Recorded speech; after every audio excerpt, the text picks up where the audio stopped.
루마니아 복음화를 이야기할 때는 리차드 범브란트라는 목사님을 빼놓을 수 없습니다. 리차드 범브란트 목사님은 유대계 루마니아인으로서 목사로서 1940년 중반 공산국가였던 루마니아에 하나님의 복음을 정말 열심히 열정을 다하여 목숨을 다하여 주의 복음을 전했던 사람입니다.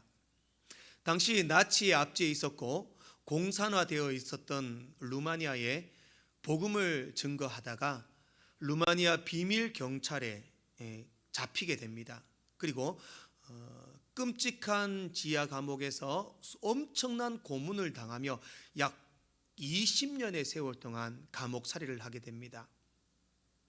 감옥에서 나와 그분이 얼마나 많은 끔찍한 고문을 당했는지를 알 수 있는 것이 그 몸에 이미 수많은 고문의 흔적이 있었습니다. 척추뼈와 갈비뼈가 부러진 흔적들, 12군데의 칼 자국, 18군데의 화상 자국, 또 냉동고에 오래 있어서 냉동고에 갇혀서 고문을 당해서 몸에 여러 가지 많은 흔적과 상처들을 볼 수 있었습니다. 그런 고문 가운데도 이 범브란트 목사님은 끝까지 믿음을 저버리지 않고 신앙을 지킵니다. 오히려 감옥에 갇혀서도 예수의 복음, 생명의 복음, 주의 말씀, 하나님의 말씀을 증거하며 복음을 전파하며 살았습니다. 그렇게 감옥살이를 오래 하던 중에 이미 오랜 감옥 생활 끝에 외부와의 연결이 단절되었습니다. 외부의 소식을 전혀 들을 수 없었습니다. 그때 감옥의 간수가 범브란트 목사님을 찾아와서 이렇게 말합니다. 이제 곧 가족을 만날 테니 당신은 가족들에게 편지를 쓰십시오. 범브란트 목사님은 그 감옥의 고문과 여러 가지 고통으로 절망 속에 괴로움 속에 있었지만 이제 드디어 가족을 만날 수 있게 되는구나, 면회를 온다든지 만날 기회가 있겠구나, 그렇게 생각하고 정성을 다해 편지를 썼습니다. 보고 싶었다, 사랑한다, 만날 날을 손꼽아 기다리고 있다, 그렇게 편지를 썼습니다. 그러나 편지를 쓰고 한참의 시간이 흘렀습니다. 여전히 가족은 만날 수 없었습니다. 자신의 편지가 가족에게 전달되었는지도 모르겠고 가족을 다시 만날 것이다 말했던 간수의 말이 어떻게 되었는지 가족은 전혀 만날 수 없었습니다. 사실은 범브란트 목사님의 편지는 가족에게 전달되지도 않았습니다. 가족을 만나게 될 것이라는 그 간수의 말은 거짓말이었습니다. 그것도 하나의 고문이었던 겁니다. 어떤 고문이었냐면 사람에게 희망을 주었다가 절망을 주어서 신앙을 포기하게 만들려는 그런 계획이었던 겁니다. 가족을 만나게 해줄 것이다 라는 희망을 주고 기다리다가 가족을 못 만나게 되면 절망하고 좌절하고 하나님을 떠나고 낙심시키려는 그러한 계획이었던 것입니다. 이 범브란트 목사님도 인간이었기에 낙심이 찾아옵니다. 정말 가족을 만날 것이라는 희망 속에 있었지만 결국 만나지 못하니까 이제 포기합니다. 한숨을 내쉽니다. 끝이구나, 더 이상 만날 수 없구나, 더 깊은 절망과 좌절 속에 빠집니다. 그때 감옥에서 이런 방송이 들려옵니다. 하나님은 죽었다. 하나님은 없다. 하나님이 있다 해도 당신들을 구할 수는 없다. 왜냐하면 당신들은 잊혀진 존재이기 때문이다. 그런 절망적인 말들이 감옥의 방송을 통하여 계속해서 흘러나오는 겁니다. 순간적으로 범브란트 목사님도 마음에 이런 생각이 듭니다. 내가 정말 버림받았을까? 국가로부터 버림받고 가족으로부터 버림받고 무엇보다도 하나님께서 나를 버리신 것이 아닐까? 하나님이 나를 버리지 않았다면 왜 나에게 이런 고통이 찾아왔을까? 하나님이 살아계시다면 왜 하나님의 자녀가 이런 고난을 당하도록 내버려 두시는 것일까? 하나님이 나를 버리셨다. 하나님이 나를 버리셨다. 그런 생각으로 절망 속에 좌절하며 정말 죽고 싶은 마음이 들었다고 합니다. 그렇게 고백하며 그렇게 절망하며 괴로워하고 있을 때에 하나님의 음성이 범브란트 목사님의 귀에 들립니다. 목사님은 똑똑하고 분명하게 하나님의 음성을 들었다라고 고백합니다. 하나님의 음성은 이렇게 들립니다. 아들아, 나는 너를 한 번도 잊어본 적이 없다. 아들아, 나는 너를 한 번도 잊지 않았다. 순간 범브란트 목사님은 나와 함께 하시는 하나님을 강하게 경험하게 됩니다. 그리고 그분은 그 루마니아 감옥에서 나와서도 계속해서 공산국가에 복음을 전하다가 결국 복음 전하다가 죽게 됩니다. 여러분들 혹시 여러분의 인생 가운데도 하나님이 나를 잊으신 것은 아닐까? 나는 홀로 있고 외롭고 나를 하나님께서는 기억하고 계시지 않으신 것은 아닐까? 그런 생각을 하실 때가 있습니까? 오늘 본문에 이사야서는 그러한 좌절과 절망 속에서 하나님이 우리를 잊어버리셨다, 하나님이 나를 기억하지 아니하신다, 그렇게 말씀하고 있는 이스라엘 백성들에게 하나님은 위로와 소망의 말씀을 주십니다. 범브란트 목사님에게 말씀하셨듯이 나는 너희들을 잊지 않았다, 나는 너희들을 기억하고 있다. 지금 이스라엘 백성들의 형편이 그렇습니다. 이스라엘 백성들은 바벨론의 포로로 있었습니다. 철저히 불쌍한 신세였습니다. 나라를 잃었고 자녀를 잃었고 가정을 잃었고 수많은 것을 잃고 이제는 포로의 삶을 살고 있습니다. 정말 형편이 나아질 형편이 없었습니다. 나라를 잃을 아픔과 서러움에 처량하고 억눌린 삶을 살았습니다. 얼마나 그들의 삶이 괴롭고 절망스러웠던지 시간만 나면 그발 강가에 나와서 하나님 앞에 울면서 기도했다, 그렇게 성경은 말합니다. 바벨론을 흐르고 있는 그발 강가에 나와서 사람들이 시간만 나면 이스라엘 백성들이 나와서 하나님 앞에 울면서 하나님, 우리를 잊어버리셨습니까? 하나님, 우리나라를 회복시켜 주십시오, 우리를 살려주십시오, 울며 기도했다라는 겁니다. 하나님, 정말 우리를 잊으신 것은 아닙니까? 그런 고통과 절망 속에 절규하며 주님 앞에 부르짖었습니다. 그런 이스라엘 백성들을 향해서 오늘 본문 14절 말씀에서는 하나님께서 이렇게 말씀하십니다. 오직 시온이 이르기를 여호와께서 나를 버리시며 주께서 나를 잊으셨다 하였거니와. 하나님께서 나를 잊으신 것은 아닙니까? 하나님께서 우리를 잊어버리신 것은 아니십니까? 그렇게 말하는 이스라엘 백성들에게 하나님 말씀합니다. 내가 너희를 잊지 않았다, 내가 너희를 기억하고 있다. 사랑하는 성도 여러분, 오늘은 본문 말씀을 통하여서 우리가 어떠한 형편과 처지와 환경에 놓여 있을지라도 우리를 잊지 않으시고 우리를 기억하시고 참 사랑과 회복의 손길을 베푸시는 하나님을 바라보며 힘과 용기를 얻는 복된 시간 되시기를 주님의 이름으로 축복합니다. 첫 번째로, 하나님은 단 한순간도 우리를 잊으신 적이 없으십니다. 세상에서 가장 큰 사랑이 있다면 그것은 바로 부모님의 자식을 향한 사랑일 것입니다. 특별히 부모님이 자식을 향한 그 사랑은 키워보신 분은 아실 겁니다. 목숨을 바꿔도 아깝지 않습니다. 자녀를 키워보신 분도 아실 것이고 앞으로 키워야 할 분도 계십니다.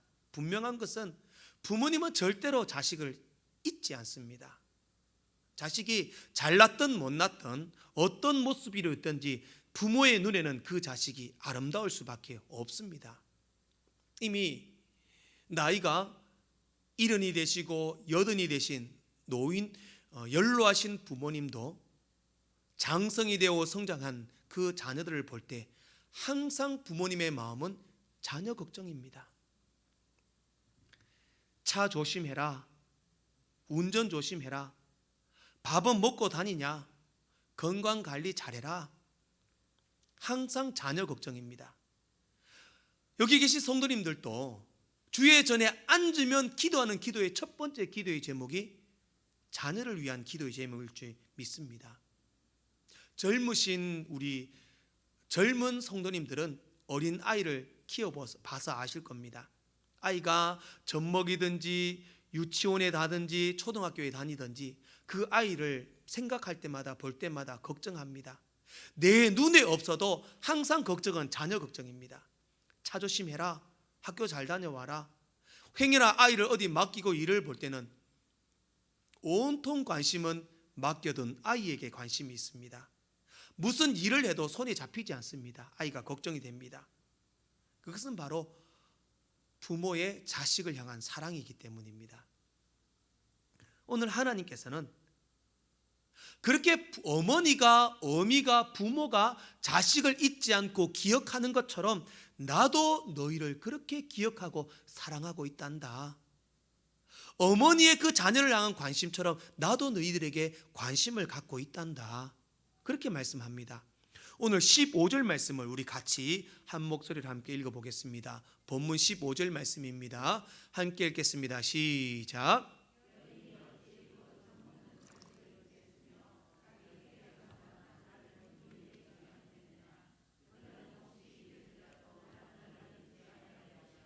아멘. 어머니가 자식을 잊지 못하는 것처럼 하나님께서도 우리를 한시라도 눈 깜짝할 동안도 침 한 번 삼킬 동안도 우리를 잊지 않고 지켜보고 계신다. 그렇게 말씀합니다. 설사 육신의 부모, 육신의 어머니는 우리를 잊고 버릴지라도 나는 너를 잊지 아니할 것이라. 나는 너를 잊지 아니할 것이라. 자, 그러면 부모님이 자녀를 잊지 못하고 부모님이 자녀를 항상 기억하는 가장 큰 이유가 뭐겠습니까? 자녀가 잘생기고 자녀가 똑똑하고 자녀가 매력적이기 때문에 잊지 않고 기억하는 것은 아닙니다. 단순한 한 가지 이유입니다. 바로 내 새끼이기 때문에, 내 핏줄이기 때문입니다. 내 태에서 난 내 자녀이기 때문에 내 자녀가 귀하고 내 자녀가 항상 내 머릿속에 있고 기억 속에 있고 잊지 않는 것입니다. 마찬가지입니다. 하나님께서 우리를 부모처럼 기억하고 잊지 않는 것은 우리가 똑똑하고 잘생기고 매력적이어서가 아닙니다. 실수 많고 죄도 짓고 사고도 치고 문제가 있지만 우리는 주님의 자녀이기 때문입니다. 예수 그리스도의 핏값으로 주고 산 주님의 핏줄이기 때문에 주께서 우리를 잊지 않으신다. 내가 너희를 기억한다. 내가 너희를 영원히 너희들은 내 핏줄이다. 그렇게 말씀하시는 것입니다. 토니 캠플러 목사님의 회복이라는 책이 있습니다. 그 책에 보면 자식을 향한 어머니의 사랑이 어떤 건지를 말씀하고 있습니다. 이 토니 캠플러 목사님이 늦은 밤에 잠을 자는데 전화벨을 울려서 급하게 전화를 받았습니다. 전화를 받는데 한 성도가 목사님께 전화를 해서 목사님께 이렇게 말합니다. 목사님 상담할 것이 있습니다. 목사님은 놀랐습니다. 아니 이렇게 늦은 밤에 뭐가 그리 급한 일이기에 상담을 하려고 합니까? 물었습니다. 그러자 그 성도가 이렇게 말합니다. 목사님, 사람이 죽으면 하나님의 심판대 앞에서 하나님 심판대 앞에 서지 않습니까? 그러자 목사님이 이렇게 말합니다. 예, 사람은 모두 죽으면 하나님의 심판대 앞에 섭니다. 그러자 그 성도가 다시 질문합니다. 그러면 목사님, 하나님의 심판대 앞에 설 때에 한 사람 따로 한 사람씩 심판대에 섭니까? 아니면 같이 한 무리로 쭉 함께 서서 심판을 받습니까? 뭐겠습니까, 여러분? 토니 캠플러 목사님이 이렇게 말씀합니다. 심판을 받는 것은 사실이고 맞습니다. 그러나 한꺼번에 받는지 따로 한 사람씩 받는지는 알 수가 없습니다. 죽어서 천국 가봐서 심판대 앞에 서 봐야 합니다. 그렇게 말을 했습니다. 그리고 토니 캠플러 목사님이 그 성도에게 물었습니다. 아니, 갑자기 이 밤중에 그것이 왜 궁금합니까? 물었습니다. 그러자 그 사람이 이렇게 대답합니다. 사실은 제 아들이 2주 전에 자살을 했습니다. 제 아들은 인생에서 많은 실수도 하고 실패도 경험하고 문제가 있는 아이였습니다. 그런데 문제가 있고 사고도 치고 말썽장이었지만, 자살을 한 아이였지만 그래도 참 착한 아이였습니다. 만약에 하나님의 심판대 앞에 우리가 함께 설 수 있다면, 내가 우리 아이 하나님 그래도 착한 아이입니다, 우리 아이 문제 있고 사고 치고 자살했지만 그래도 우리 아이 참 괜찮은 아이입니다, 내가 그렇게 하나님 앞에 우리 아이에 대해서 좀 말씀해 주고 싶어서 물어봤습니다. 이것이 부모의 마음입니다. 죽어서 심판대 앞에 서서까지도 자녀를 잊지 않고 자녀에 대해서 하나님 앞에 내가 말해주고 싶습니다, 이렇게 말하는 것이 부모의 마음이라는 겁니다. 오늘 우리 하나님께서도 여러분들을 그렇게 기억하고 계십니다. 여러분들이 자녀를 잊지 않는 것처럼, 여러분들이 어떠한 아픔이 있든지 어떠한 고통이 있든지 괴로움에 눈물을 흘릴 때에, 가슴을 치며 한탄할 때에, 한숨을 쉴 때에, 홀로 외로워 시리에 빠져 있을 때에, 그때도 하나님은 여러분들을 기억하고 계십니다. 부모가 자녀를 기억하듯이 내가 너를 한순간도 잊지 않고 기억하고 있노라. 오늘도 그 하나님을 바라보시며 위로를 받으시고 새 힘을 얻기를 소망합니다. 하나님은 단 한 번도 여러분들을 잊으신 적이 없으십니다. 두 번째로, 하나님은 손바닥에 우리를 새겨놓고 항상 바라보고 계십니다. 우리를 단 한순간도 잊지 않고 기억하시는 하나님은 이제 우리를 바라보십니다. 어떻게 바라보시냐? 16절 말씀입니다. 내가 너를 내 손바닥에 새겼고 너의 성벽이 항상 내 앞에 있나니, 그렇게 말씀합니다. 손바닥에 새겼다라는 문장은 그저 손바닥에 글을 썼다라는 의미가 아닙니다. 마치 문신을 새기듯이, 인두로 불에 지지듯이 내 손에 너를 새겨 넣었다라는 겁니다. 그러니 문신처럼 불에 지진 인두로 하나님의 손바닥에 우리의 이름을 새겨 넣었다라는 겁니다. 지워지겠습니까? 안 지워지겠습니까? 절대 안 지워집니다.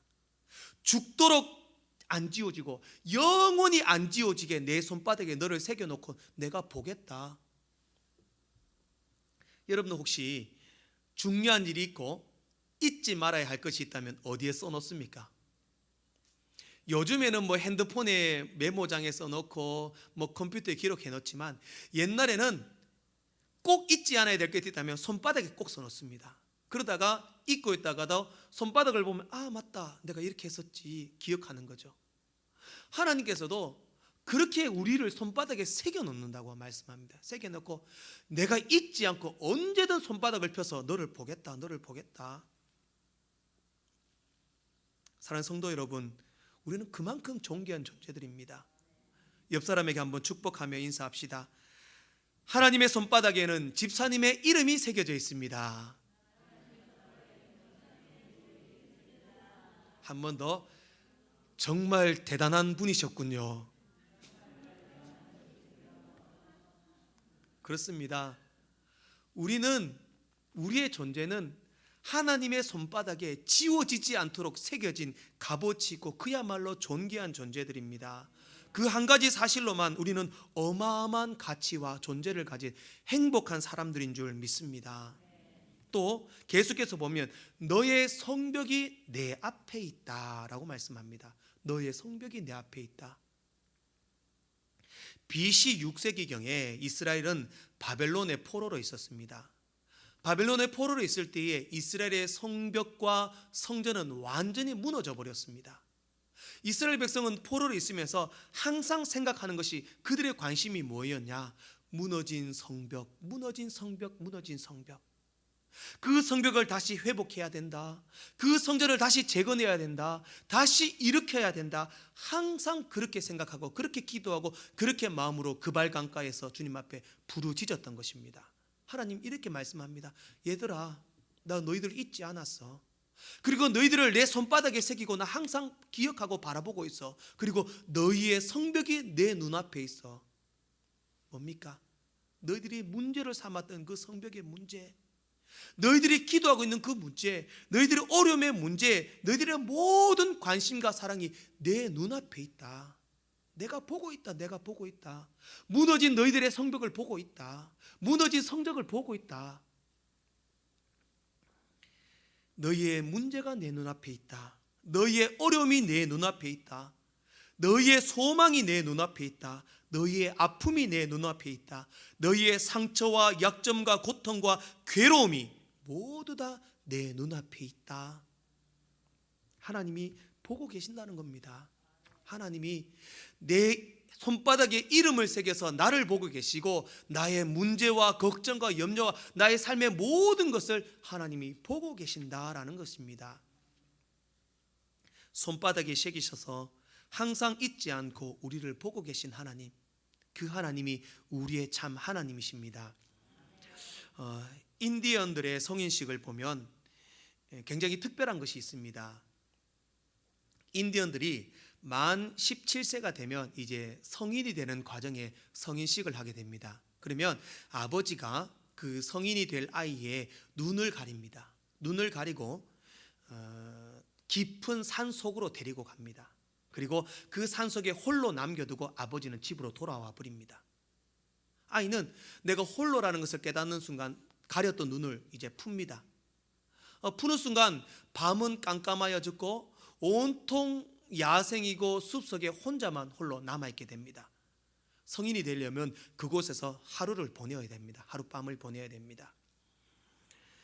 사나운 짐승의 공격을 받을 수도 있고 깜깜한 밤에 절벽이나 낭떠러지로 떨어질 수도 있습니다. 맹독 파충류나 곤충들의 해를 받을 수도 있습니다. 그러나 그 공포 속에 두려움을 떨며 밤을 지새웁니다.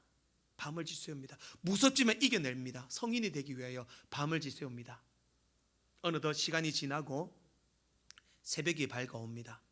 이제 차츰차츰 날이 밝아오며 앞에 물건들이 보이고 숲이 보이고 막 물건들이 보이기 시작합니다. 그러다가 순간 엄청난 충격적인 장면을 목격하게 됩니다. 날이 밝아오고 눈앞이 환해지니 바로 자기의 눈앞에서 멀지 않은 곳에서 아버지가 화살에 활시위를 당기고 자기를 지켜주고 있는 것입니다. 성인이 되기 위하여 밤을 보내어야 하는 그 아이를 아버지가 밤새도록 화살에 활시위를 당기고 아이 혹시 짐승이나 사나운 것들이 아이를 해하지 못할까 지키고 있었던 겁니다. 사랑하는 성도 여러분, 우리 하나님이 그렇습니다.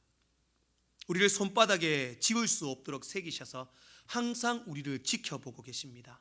내가 깨닫지 못하고 내가 느끼지 못했을 뿐 우리의 평생의 삶 가운데 불꽃 같은 눈동자로 우리를 지키시고 보호하고 계신다는 것입니다.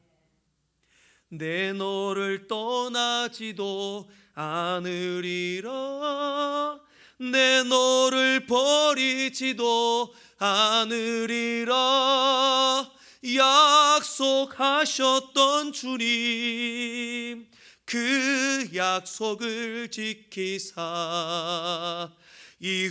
이후로도 영원토록 나를 지키시리라 확신하네. 할렐루야. 그렇게 우리를 지키신다, 보호하신다 약속하신 하나님은 오늘 또 여러분들을 손바닥에 새기시고 보호하시고 항상 바라보고 계심을 믿으시길 바랍니다. 마지막으로 우리를 잊지 않고 항상 바라보시는 하나님은 언젠가는 우리를 회복시키실 것입니다. 이제 본문 17절 이하에서는 항상 우리를 잊지 않고 바라보시는 하나님께서 우리를 어떻게 회복시키시는가 말씀합니다. 힘들어하고 괴로워하는 무리들이 너희를 떠나게 될 것이다. 황폐하고 그렇게 무너졌던 성벽이 재건되게 될 것이고 예루살렘 성에 수많은 사람들이 모여들게 될 것이고 이제는 그 성이 비좁아서 우리가 이 성이 비좁습니다, 넓혀야 됩니다 라고 말하는 그때가 찾아오게 될 것이다 라고 말씀합니다. 지금의 상황은 희망이 없습니다. 포로로 있습니다. 미래도 보이지 않습니다. 그러나 내가 너희를 잊지 않았어. 내가 너희를 손바닥에 새기고 너희를 영원히 바라볼 거야. 그리고 이제는 다시 너희를 회복시켜 줄 거야. 더 놀라운 말씀은 20절부터 21절까지의 말씀합니다. 내가 너희들을 회복시키는데 자자손손 하나님의 큰 복을 받고 하나님의 큰 영화를 누리게 될 거야. 그렇게 말씀합니다. 내가 자녀를 낳았지만 그 자녀가 언제 그렇게 잘되고 왕성하여졌던지 거주지를 넓히겠다. 부모가 이렇게 말합니다. 나는 자녀를 잃고 외로웠는데 언제 우리 후손이 이렇게 번성하고 잘 되었는가? 쉽게 말하면 이렇게 말하는 겁니다. 내가 정말 바쁘게 살다가 어느 순간 돌아보니 너무 우리 자녀들이 아름답게 잘 큰 겁니다. 잘 성장하고 잘 하는 일도 잘 되고 크게 부흥하고 성장하는 겁니다. 하나님께 말합니다. 아이고 하나님, 언제 이렇게 우리 자녀가 잘 되었습니까? 성장했습니까? 그런 날이 너희들에게 찾아올 것이다 라고 말씀하고 있는 것입니다. 자식도 죽고 절망의 상황처럼 보였습니다. 그러나 하나님께서 회복시켜 주시는데 나는 아무것도 한 것이 없는데 하나님이 우리 후손에게 복을 주셨습니다. 내 자녀에게 은혜를 베풀어 주셨습니다. 내가 기도하고 있는 기도의 제목이 응답되었습니다. 내 모든 문제를 하나님이 해결하고 회복시켜 주셨습니다. 그렇게 간증할 날이 올 것이다. 여러분, 지금 당장 그렇게 좋아진다는 말씀이 아닙니다. 지금 당장, 내일 당장 기적이 일어난다는 것은 아닙니다. 여러분의 형편과 상황과 처지와 아픔을 하나님은 잊지 않으셨습니다. 그리고 지금도 여러분들을 바라보고 계십니다. 손바닥에 새기고 잠깐 또 한눈을 팔지 않고 눈 떼지 않고 여러분들을 지켜보고 계십니다. 그리고 말씀합니다. 내가 회복시켜 주겠다. 내 자녀를, 너의 가정을, 너의 삶의 형편을, 환경을 회복시켜 주겠다. 시간이 지나면 언제 내게 이런 복이 있었을까? 언제 내가 이런 큰 은혜를 받았을까? 놀라며 하나님께 감사하게 될 것이다. 그렇게 말씀하고 있습니다. 마지막으로 저는 한 가지 예화를 드리고 말씀을 맺겠습니다. 한신대 총장을 지냈던 박정준 박사라는 사람의 일화입니다. 이분은 어린 시절 가정에서 너무 많은 반대와 핍박 속에서도 예수를 믿고 신앙생활을 했습니다. 부모님의 극렬한 반대 속에서도 그는 고등학교를 졸업하고 신학교를 들어가 목사가 되었습니다. 목사가 되어서 시골의 작은 교회에서 열심히 최선을 다해 목회를 했습니다. 그런데 어느 날 기침을 하는데 목에서 피가 넘어오는 겁니다. 그래서 동네 작은 병원에 갔더니만 병원에서 큰 병원으로 가보라 그렇게 말하는 겁니다. 큰 병원에 가서 진찰을 받았더니 결핵 3기였습니다. 당신은 앞으로 3개월 이상 살지 못합니다. 시한부 판정을 받게 됩니다. 남은 시간을 결핵 요양소에서 보내게 됩니다. 그곳에서도 병세가 가장 심각한 사람들이 갔던 병동에서 생활을 합니다. 그 심각한 병동에 있었던 사람들은 대부분 죽어서 무덤으로 가는 그런 병동이었습니다. 그때 김정윤 박사는 하나님이 매우 원망스러웠습니다. 어떻게 하나님, 내가 그런 박해 속에서도 예수를 믿고 목사가 돼서 열심히 복음을 전했는데 왜 나에게 이런 시련을 주십니까? 하나님이 나를 잊으셨다고 생각했습니다. 하나님이 자신을 지켜주지 않는다고 생각했습니다. 더 이상 성경도 읽지 않고 찬송도 부르지 않고 하나님 필요 없습니다. 예수님 필요 없습니다. 그렇게 신앙을 포기했습니다. 그러던 어느 여름날이었습니다. 병실에 있다가 병실의 공기가 너무 탁해가지고 더운 날이니까 창문을 살짝 열었다고 합니다. 창문을 여니 창밖에서 나비가 한 마리 날아 들어왔습니다. 나비가 창문을 열어놓은 창문을 통해서 날아 들어왔다가 다시 나비가 밖으로 나가야 되는데 열어놓은 창문으로 나가는 것이 아니라 창문이 투명하니까 그냥 그 창문에다가 계속 나비가 머리를 박고 있는 겁니다. 거기다 쳐박고 밖으로 나가려고 몸부림을 치는 겁니다. 이래 김정준 박사 그걸 보고 나비를 잡아가지고 창 밖으로 내보내주려고 잡으려고 하니까 자기 손에 안 잡히려고 더 막 몸부림치고 날아다니다가 창문에 몸이 부딪히고 날개가 찢어지고 막 만신창이가 되는 겁니다. 그렇게 씨름을 하다가 나비가 결국 힘에 빠지니까 이 김 박사의 손에 잡혔습니다. 잡히고 나비를 밖으로 내어주니까 훨훨 날아가는 모습을 보았습니다. 그때 그 순간 이 김정준 박사가 깨달았습니다. 그렇구나, 내가 바로 저 나비 같구나. 내가 정말 보이는 저 세상을 향해서 훨훨 날고 싶지만 유리창에 부딪히고 만신창이가 되고 날개가 찢어지고 온몸이 망가지고 지금 절망의 시간을 보내고 있구나. 그러나 그 모습을 내가 나비를 바라봤듯이 하나님께서 동일하게 나를 바라보고 계시구나. 나를 잡아서 정말 밖으로 내보내고 싶은데 내가 몸부림치면서 하나님의 손에 안 잡히고 있구나. 그 사실을 깨닫게 됩니다. 그리고 다시 한번 하나님 앞에 나와 무릎을 꿇고 나를 지켜보시는 하나님, 나를 도와주시는 하나님, 다시 내가 하늘을 날 수 있도록 준비하고 계시는 하나님을 경험하게 됩니다. 결국 3개월밖에 못 산다고 했지만 건강한 몸으로 회복하여서 유학까지 다녀오고 한신대 학장까지 지내게 됩니다. 사랑하는 성도 여러분, 우리 하나님은 절대로 여러분들을 잊지 않으십니다. 지금도 여러분들을 기억하고 계십니다. 문제가 있고 실수가 있고 죄를 짓고 여러 가지 부족한 부분이 있어도 잘나지 못하고 많은 것을 가지지 못하고 누리지 못하고 어느 것 하나 자랑할 것이 없어도 하나님은 여러분을 기억하고 계십니다. 존귀한 그 이름을 주의 손바닥에 새기셔서 항상 지켜보고 계십니다. 그리고 내가 다시 너희를 훨훨 하늘에 나르는 나비처럼 회복시켜 줄 거야. 그렇게 약속하시며 회복의 말씀을 주고 계십니다. 오늘도 그 하나님 바라보시며 창공을 향해 훨훨 날아오를 그 준비를 하며 믿음으로 달려가는 여러분들 되시기를 주의 이름으로 축복합니다. 기도하겠습니다.